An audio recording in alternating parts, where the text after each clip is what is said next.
सम्मानीय सभापति महोदय, पूज्य गुरुजी, स्नेहर छात्र छात्री, श्रद्धेय प्रतियोगी वृंद, आज यही पवित्र दिवस रे मते किछि कहिबार सुजोग मिलुथबारु निजकु धन्य मन करुछि।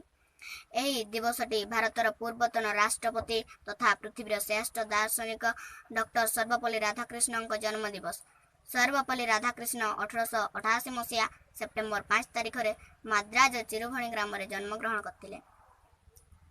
तुलसी दुई पत्रु बासिला परि राधाकृष्णन थिले ज्ञान जोगी। पिला दिनरु तांकु सांग साथी शिक्षक माने अशेष भल पाउथिले। भारतरु तथा पृथ्वीर विभिन्न देशरु से बहुत सम्मान सूचक उपाधि लाभ करथिले। दर्शन शास्त्र संपर्कीय अनेक पुस्तक से प्रणयन करिसेंती। भारतर छवि उज्जवल करि जाइछंती।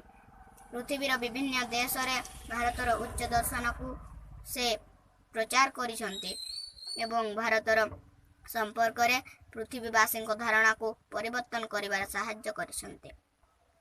आज से महान गुरु को महार्घ जयंती। गु अर्थ अंधकार, रु अर्थ अज्ञान। छात्र छात्री मानकर अज्ञान रूपक अंधकार को दूर करी ज्ञान रूपक आलोक को प्रदान करिबार शिक्षक माने समर्थ बोली तांकु गुरु बोली आख्या प्रदान करा जायछि।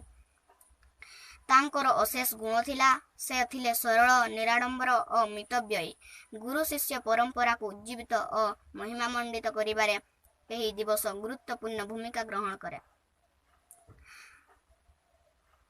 गुरु दिवस छात्र छात्री मानक पक्षरे जेपरि शिक्षणीय सेहीपरि प्रेरणादायक।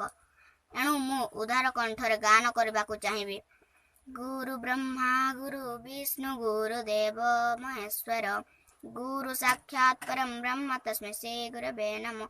मु एति कहि मो वक्तव्य शेष करूछि। धन्यवाद।